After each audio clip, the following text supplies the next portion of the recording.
It was early evening when Lieutenant Colonel David Harris finally left the base. The day had stretched far longer than he expected. Filled with meetings that went in circles and paperwork that never seemed to end, he felt tired but relieved to be heading home. The sky was dim, colored with soft shades of blue and orange. He loosened his grip on the steering wheel and let out a slow breath as he turned onto the long road. Leading out of town, David had always been calm by nature. Even when things around him became tense, he knew how to steady himself. Years of service had taught him to stay level-headed no matter what. But on this day, he was simply looking forward to a warm meal and quiet night. He didn't expect anything unusual to happen on the drive home. Traffic was light. A few cars passed by, but the road mostly felt empty. David turned on the radio, hoping a little music would help him unwind. A soft song played, and he nodded to the rhythm, letting his mind wander. He thought about calling his parents later to check on them. He thought about the young soldiers he had trained earlier that week and how proud he was of their progress. He thought about how a simple moment of peace sometimes felt like a gift. As he approached a quiet stretch of road, he noticed flashing lights behind him. Red and blue reflections danced across his rearview mirror. David frowned slightly, but didn't feel alarmed. He knew he wasn't speeding. Maybe the officer was heading somewhere else, he thought. But then the lights stayed behind him. He signaled and pulled over to the side of the road. He stopped the car and took a small breath. He had been stopped by police before, usually for routine checks. It never bothered him. He believed in being respectful and clear. He reached into the glove compartment for his papers before the officer even approached. Outside the car, a gentle wind blew. Leaves rustled on the ground. The evening was peaceful, almost too peaceful compared to the tension that suddenly settled inside David's chest. He couldn't explain why he felt it. He just sensed something was off. The officer walked toward him, though he moved in a way that felt unusually stiff. David noticed how the officer's steps were heavy. He could hear the crunch of gravel with each footfall. Keeping his voice calm, David rolled down his window. "Good evening, sir. Is everything all right?" The officer didn't answer right away. Instead, he stared hard at David, as though expecting something that wasn't there. David held out his license and registration with a steady hand. "Here are my documents," he said politely. "Can you tell me the reason for the stop?" The officer looked at the papers, but didn't take them. He asked questions instead, sharp questions that came too quickly and didn't match the calmness of the situation. David answered each one with patience. He explained where he was coming from, where he was heading, and repeated that he was simply driving home, across the street. A young man walking his dog paused when he saw the flashing lights. He watched from a distance, sensing that the conversation didn't look like a normal traffic stop. The young man held his phone loosely in his hand, though he didn't record anything yet. He just paid attention. David continued to keep his voice steady. "Sir, if there is something I've done wrong, please let me know. I want to cooperate fully." The officer's tone stayed uneasy. His body language didn't match the calm situation. David's instincts told him to stay extra cautious, to speak slowly and clearly, to avoid any sudden movement. He rested his hands visibly on the steering wheel. "My military ID is in my wallet if you need it," he added softly. "I'm currently serving on base." The officer hesitated. For a moment, David thought things would smooth out, but then another car slowed down nearby. A second person, this time a woman driving home from work, noticed the scene. She pulled her car to the side and stepped out with concern. "Are you okay?" she asked politely from a distance. David managed a small nod. Though he didn't want to say anything that would make the situation worse, but the officer's tension only seemed to grow with every passing second. His voice grew even sharper. He asked David to repeat things he had already answered. David did so without complaint. He didn't want to argue. He didn't want conflict. He wanted everything to go smoothly. The young man with the dog finally lifted his phone and started recording. He didn't want trouble. He just felt that something was wrong and believed having a video might protect everyone if things became confusing later. He held the phone steady, careful not to draw attention. David noticed the recording, but didn't react. His focus stayed on keeping the calmest tone possible. He knew that when situations felt tense, even small misunderstandings could spiral. So he breathed slowly, kept his hands visible, answered every question with patience. Minutes passed, but they felt much longer. The officer stepped away for a moment, leaving David alone in his car. David looked straight ahead. He didn't move. He didn't even sigh. He simply waited. The evening air outside was still quiet, but the tension around the car grew heavier. The woman who had pulled over took another step forward, concern deepening in her face. "Sir," she called out toward the officer, "I'm just checking if everything's okay." He's being very respectful. The officer's reply came too quickly and too harshly. It made both bystanders exchange nervous looks. When the officer returned to David's window, his voice had not softened. David repeated again that he wished to comply and asked politely for clarification on what the issue was. He hoped calmness might finally ease the tension, but it did, the young man recording felt. Something in his stomach twisted. He wasn't sure what he was witnessing, only that it didn't feel right.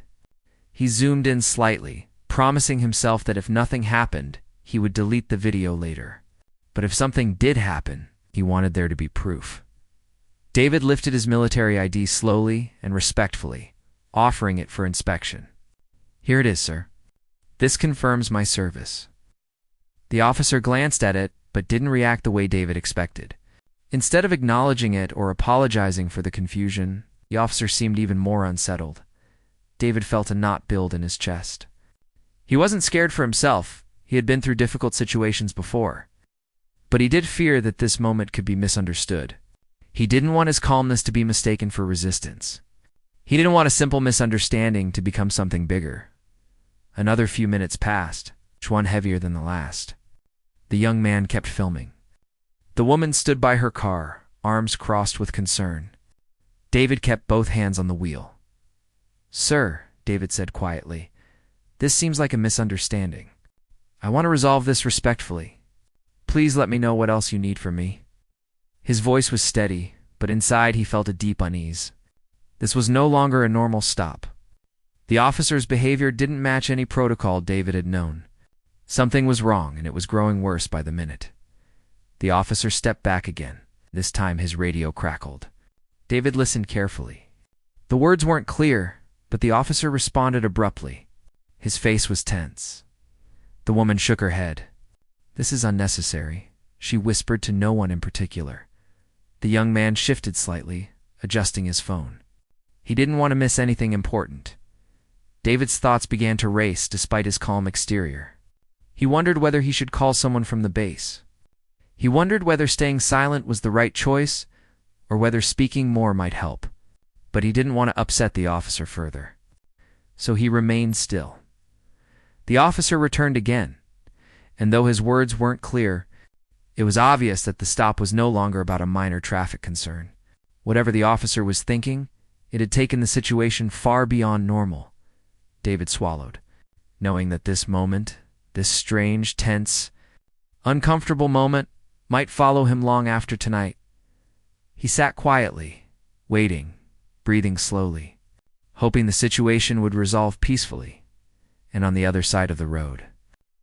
The young man continued recording, unaware that the video in his hand would soon spread across the entire country. Pulling the Pentagon, the media, community leaders, and millions of viewers into the story of one quiet evening that should have been ordinary, but turned into something far larger than anyone expected. When the young man finally uploaded the video that night, he did it without thinking of the consequences. He wasn't trying to start trouble, and he wasn't looking for attention. He simply felt that someone needed to see what he had witnessed. He sat on the edge of his bed, his dog curled up beside him. He typed a short caption saying he hoped everyone would stay respectful in the comments. He pressed post, set his phone down, and tried to move on with his night.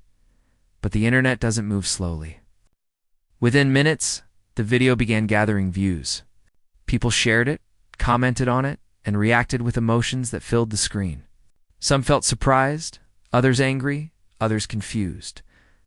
Many simply said they wanted more information. The clip was short, but it captured enough to make viewers uneasy. David had no idea any of this was happening. At home, he sat quietly at his kitchen table with a cup of tea, trying to settle his nerves. Even though the situation ended without harm, the tension lingered in his mind. He kept replaying the moment, wondering why the officer had been so uneasy. He wasn't someone who stressed easily, but tonight felt different. Something about the incident stayed with him. He didn't call anyone. He didn't complain. He didn't mention it on social media. He simply tried to breathe it out, hoping that a good night's rest might help. Meanwhile, the video continued to spread. A small group of people began discussing it on a community forum. Some said the officer seemed nervous for no reason. Others argued that there must have been something the camera didn't capture. A few pointed out David's calmness and asked why he was treated with such tension. The discussion grew, and soon the video made its way to a larger platform. By morning, the young man woke up to a phone that wouldn't stop buzzing. He rubbed his eyes and stared at the flood of notifications. His heart dropped for a moment. He hadn't expected anything like this. He thought maybe a few hundred people would watch, maybe even 1,000 at most. But what he saw on his screen showed tens of thousands of views, and the number climbed every few seconds. He whispered to himself, "What have I done?" But he didn't take the video down. Deep down, he believed sharing it had been the right choice. People needed to see what everyday situations could look like. He only hoped it wouldn't cause trouble for the man in the car. On the other side of town, the woman who had stopped her car the night before also found the video online. She recognized the scene, the officer, the car, and especially the calm voice of the man she had tried to help. She felt her stomach twist as she watched the moments, replayed from the angle she hadn't been able to see clearly in the dark. She remembered his steady tone. She remembered how he never raised his voice or showed fear. Watching the video made her realize how unusual the whole situation truly was. She left a comment under the post, saying she had been there and confirming that the man had been respectful the entire time. Her comment quickly became one of the most liked replies. By late morning, news outlets began noticing the clip. At first, it appeared only on smaller websites. Articles with titles like "Tense Traffic Stop Raises Questions" and "Viral Video Sparks Discussion on Policing" appeared. Journalists reached out to the young man who posted it, asking if he had more context. He felt overwhelmed and didn't reply to most messages. He didn't want drama, yet drama seemed to be growing around him. Back at the base, David went about his morning as usual. He attended meetings, checked reports, and handled his responsibilities the way he always did. But he noticed people glancing his way a little more than normal. He didn't know why. He thought maybe he looked tired, or maybe his uniform wasn't sitting right. He didn't know that by this time. The video had reached the eyes of several soldiers on base. Someone recognized him almost immediately. They showed it to someone else, who showed it to another person, until eventually the clip circulated through group chats and message boards across the base. Community whispers began to spread. Is that him? Why did the officer act like that? Did something happen after the video ended? One soldier approached him carefully. "Sir, did something happen on your drive home yesterday?" he asked. David felt caught off guard. "Why do you ask?" he replied. The soldier hesitated. "There's a video going around. A traffic stop from last night. People think it's you." David blinked, unsure how to respond. He hadn't told anyone what happened. The idea of being filmed hadn't crossed his mind at all.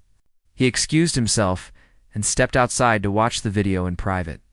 As he stood in the sunlight, he played the clip. At first, he didn't even recognize himself. The angle was shaky and the lighting was dim, but the calm voice, the steady tone, the visible outline of his uniform, he knew it was him. Watching the scene from the outside made him feel strange. It was as though he was looking at someone else entirely. He noticed things he hadn't seen before. The officer's tense posture, the way the woman stood with her arms crossed, the nervous movements of the young man filming from across the street. He paused the clip halfway through. He didn't want to watch the rest right then. His chest felt heavy. He didn't know what to feel. Embarrassed?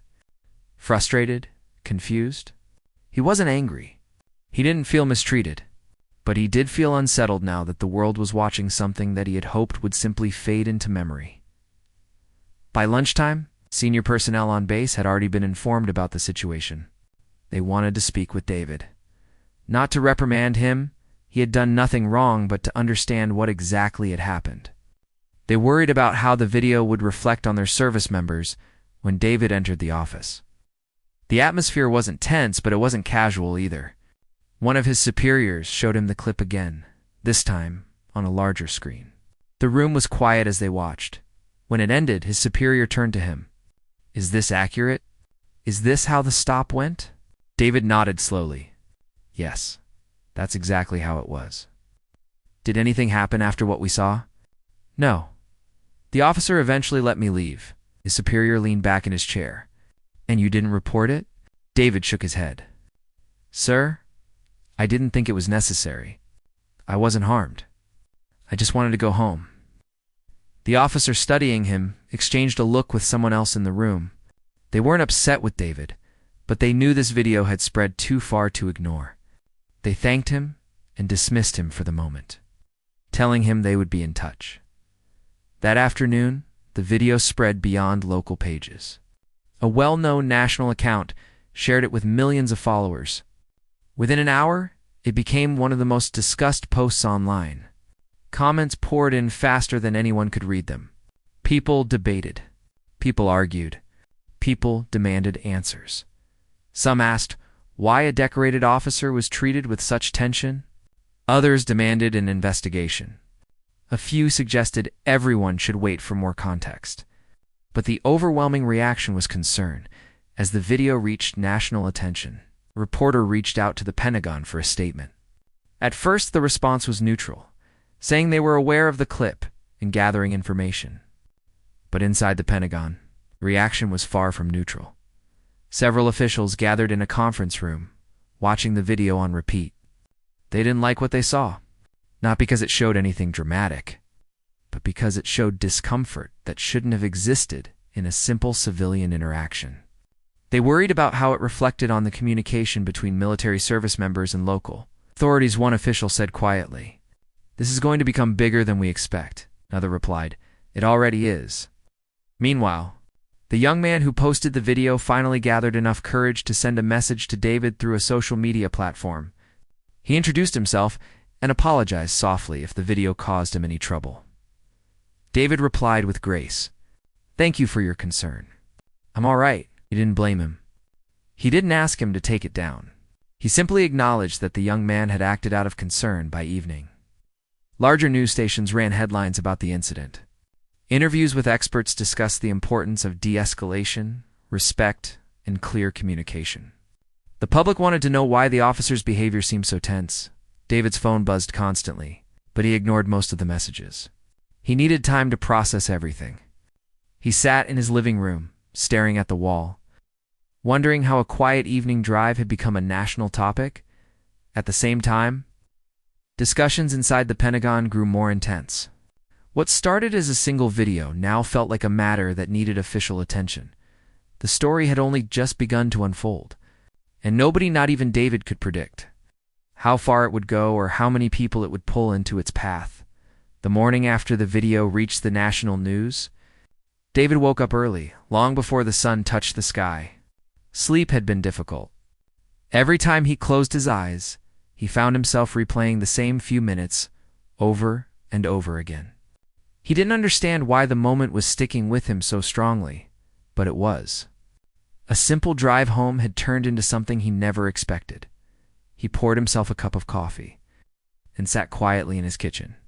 The steam rose from the mug, warming his hands, but it didn't steady his thoughts. His phone kept buzzing with notifications, messages from people he knew, news articles and alerts from apps trying to update him, so he turned it off completely. He needed space, even if only for a little while. Across the country, inside the Pentagon, the atmosphere felt very different from David's quiet kitchen. The video had made its way into nearly every office, not because the leadership wanted drama, but because supporting service members was a serious responsibility. The moment anyone wearing a uniform appeared in a national controversy, even unintentionally, it became a matter of concern. A group of officials gathered around a long table, each with the clip pulled up on their screens. They didn't watch it for entertainment. They watched with careful eyes, noticing details, body language, tone, context. After several silent minutes, one of them finally spoke. "We need to understand what exactly happened before this and after this," he said. "This can't be brushed aside." Another nodded. "And we need to check on the officer in the video. He looked calm, but that doesn't mean he's all right." They all agreed. The conversation wasn't about blame. It was about fairness, clarity, and respect. Meanwhile, at the base, people continued to whisper about the clip. Some felt protective of David. Others felt curious. A few felt stunned that something so small could become so large. When David walked through the halls that morning, people who normally greeted him with casual smiles now looked at him with concern, sympathy, or quiet questions written across their expressions. He tried to ignore it, but the weight followed him everywhere. Near midday, he was called into a meeting with senior leadership. Unlike the previous day, this meeting felt more organized, more urgent, and more official. When David walked into the room, several individuals were already seated, waiting for him. "Have a seat," one of them said kindly. David sat down, keeping his posture firm, but relaxed. He didn't want to seem defensive. He also didn't want to seem shaken, even though part of him felt exactly that. One of the officials leaned forward. "This isn't about fault," he began. "You didn't do anything wrong. But the situation has grown far beyond your control or ours. The video has reached millions. People are asking questions. And because you're in uniform, this situation now includes us." David nodded. "I understand." "We want to know everything," another said. "Tell us exactly what happened from the moment you saw the lights behind you." So David recounted the entire evening. He didn't exaggerate anything. He didn't add emotion or drama. He kept it simple and factual. He told them about the flashing lights, the officer's tension, the repeated questions, and the bystanders who had stopped. He explained how he had tried to remain calm and respectful. He spoke of the moment he finally drove away, relieved but unsettled. The room stayed silent when he finished. One person finally cleared their throat. "Thank you. We believe you. And we're going to look into this. But understand, this has already reached the highest offices. People are watching closely." David nodded again. He didn't know how to feel about that. He appreciated the support, but the idea of the country's most powerful institutions discussing a moment he wished he could forget made him uncomfortable. Later that afternoon, a Pentagon spokesperson prepared an official statement. It had to be crafted with care, firm but calm, serious but measured. It needed to show support for one of their own without turning the situation into conflict, the spokesperson read. Drafts over and over again. "We are aware of the recent viral video involving an Army officer." The statement began. It continued by expressing concern, promising a review, and emphasizing respect in communication. Nothing aggressive. Nothing inflammatory. Just responsibility. When the statement was released, it spread quickly. News anchors read it on air. People shared screenshots of it online. Discussions continued, growing even larger. Back on the base, some of David's colleagues approached him privately. "Sir, if you need anything, just say the word," one of them said. Another added, "Everyone's behind you." Their support warmed him. But it also deepened the surreal feeling that this moment had grown far beyond what he intended. Across town, the young man who recorded the video watched the news with wide eyes. He hadn't expected things to go this far. He hadn't expected the Pentagon to acknowledge the video at all, let alone issue a statement. He worried he had made things harder for David. Even though he had meant well, he sat at his desk, nervously tapping his foot, wondering if he should reach out again. At the same time, the woman who had been at the scene read the Pentagon's response and felt relieved. She felt the need to protect someone she barely knew, someone she had only met for a brief moment on a dark road. She posted online again, this time sharing her full account of the situation, describing how respectful and steady David had been. Her words added even more clarity to the conversation. As the public continued reacting, more questions emerged. Why did the officer seem so tense? What caused the stop? Did the officer explain anything afterward? Was there miscommunication? Different voices offered different theories. Some thought it was fear. Some thought it was misunderstanding. Others believed it was simply overreaction. But almost everyone agreed the situation looked uncomfortable. Inside the Pentagon, more meetings were held. People in suits walked through long hallways, carrying tablets and folders. They weren't trying to escalate anything. They simply wanted answers. They wanted transparency. They wanted fairness. A specialized group was assigned to monitor the situation, gather information, and maintain communication with the base. They examined the context of the stop, reviewed related policies, and reached out to local authorities for clarification, though still respectful and measured. The tone inside the Pentagon shifted to firm concern. Meanwhile, David tried to stay focused on his duties. He continued training younger soldiers. He attended briefings. He maintained professionalism. But no matter where he went, he saw the same looks: concern, curiosity, quiet support. During a break, he stepped outside to clear his head. The air was crisp, and a gentle breeze moved through the trees. He closed his eyes for a moment, letting the silence settle around him. He wasn't angry about what had happened. That surprised him sometimes. Many people in his place might have felt anger, but David's heart didn't lean that way. What he did feel was uncertainty. He wondered why the officer was so tense. He wondered what had been said on that radio. He wondered whether there had been an alert or misunderstanding that he didn't know about. He wanted answers to. That evening, he returned home and turned on the television. Nearly every channel mentioned the viral video. Analysts talked about respect, communication, and public safety. Some praised his calmness. Others questioned the officer's actions.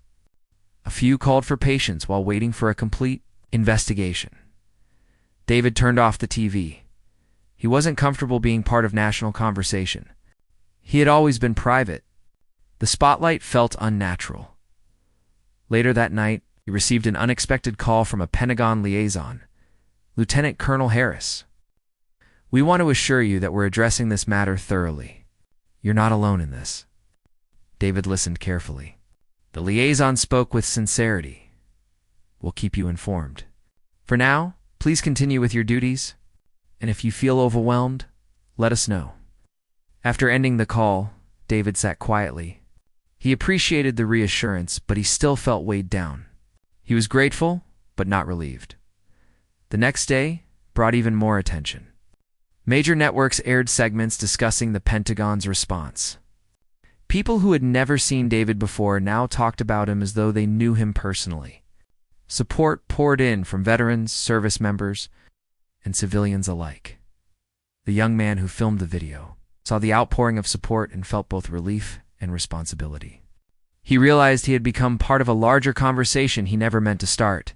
He thought about reaching out to David again, but wasn't sure if he should.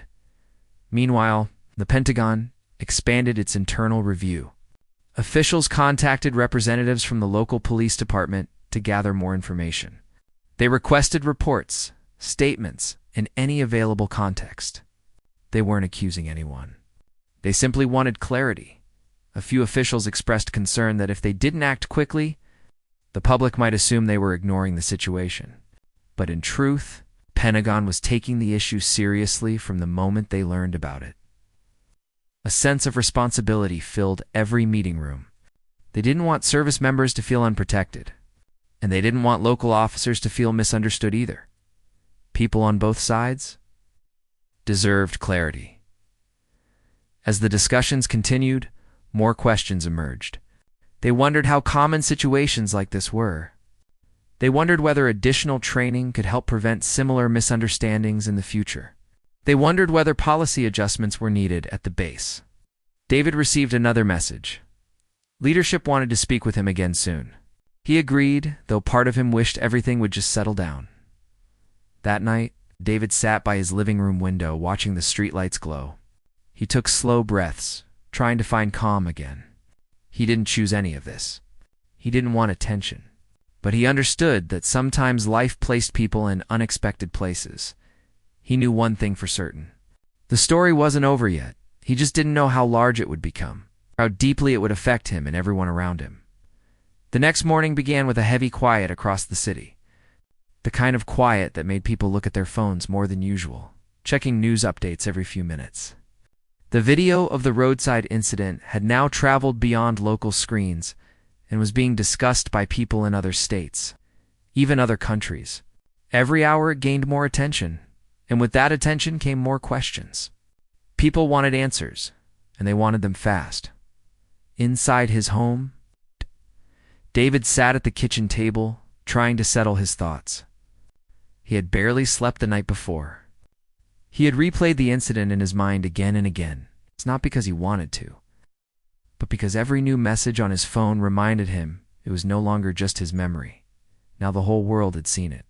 He was grateful for the support pouring in, but part of him felt exposed.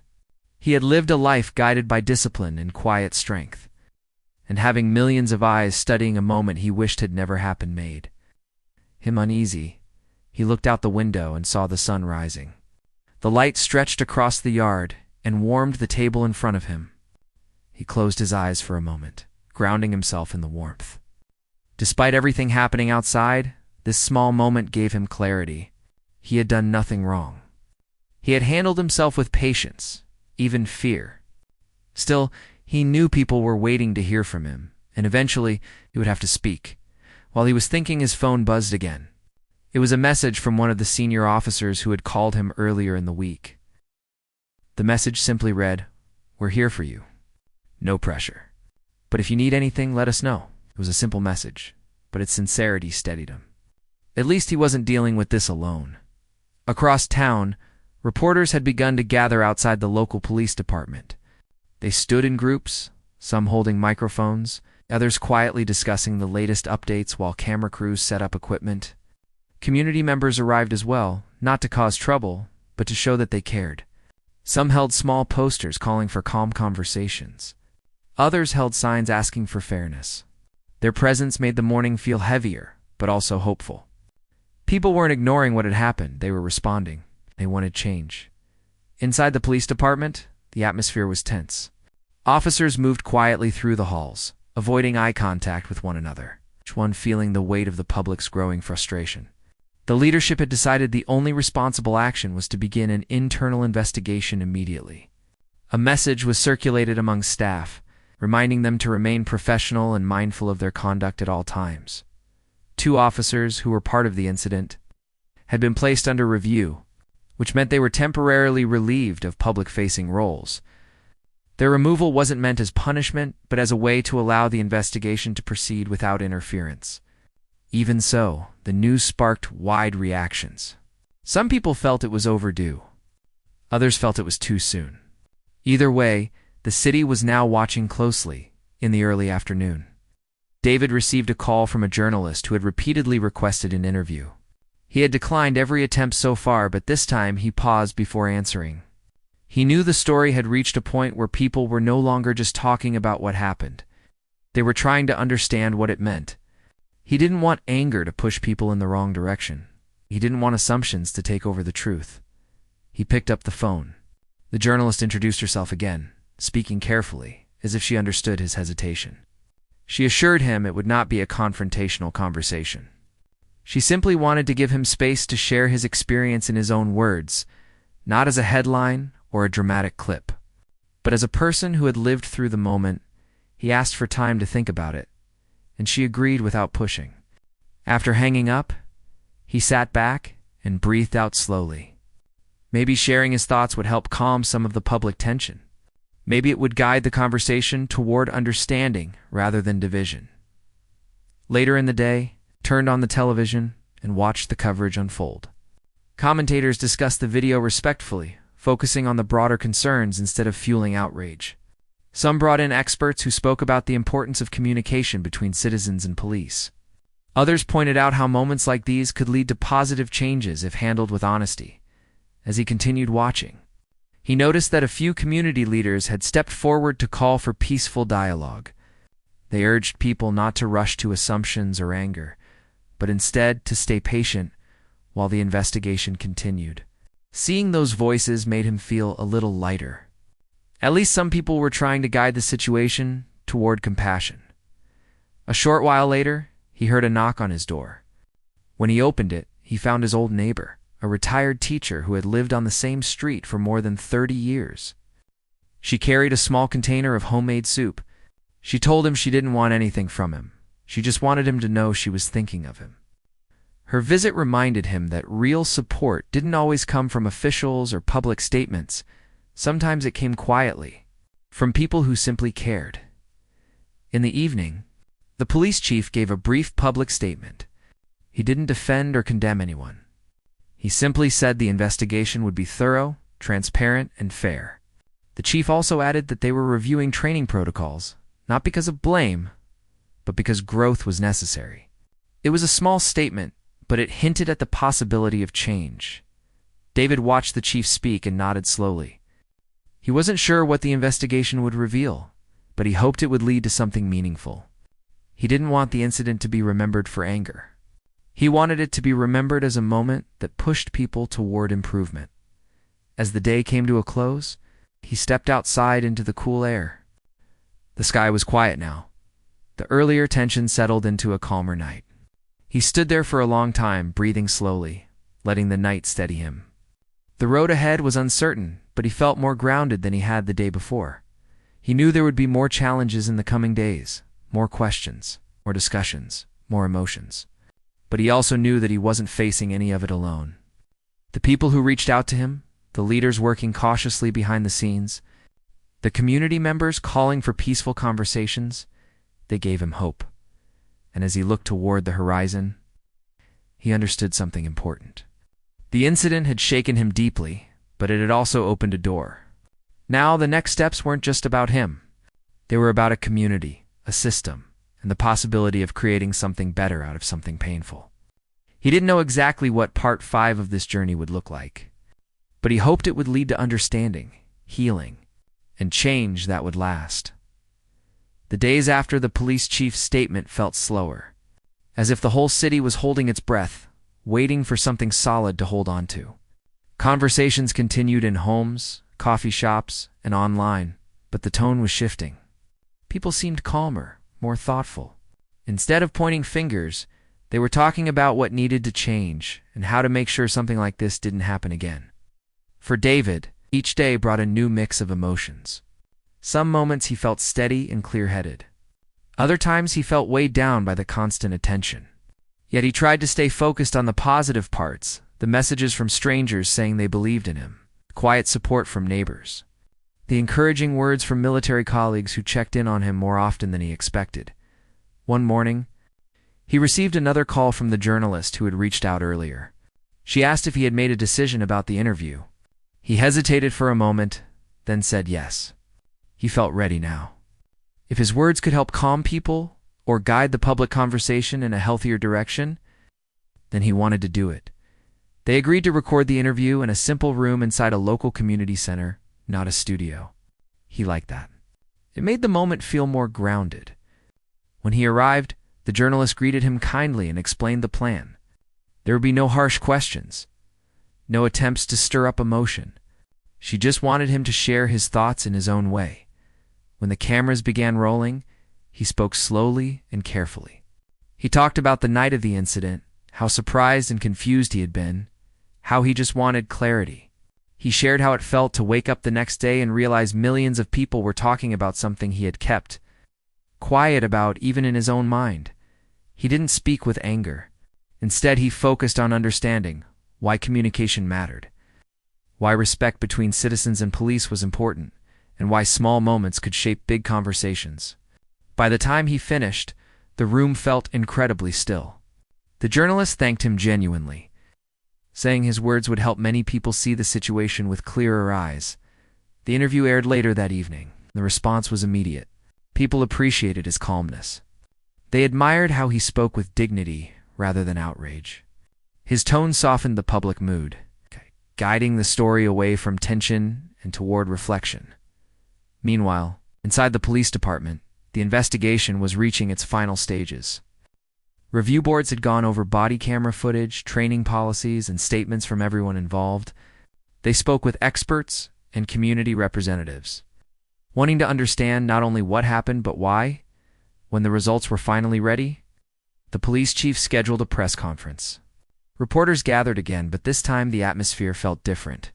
The urgency was still there, but there was also a sense of patience, as if everyone wanted to hear the findings before reacting. The chief began by stating that the investigation was complete and the findings were clear.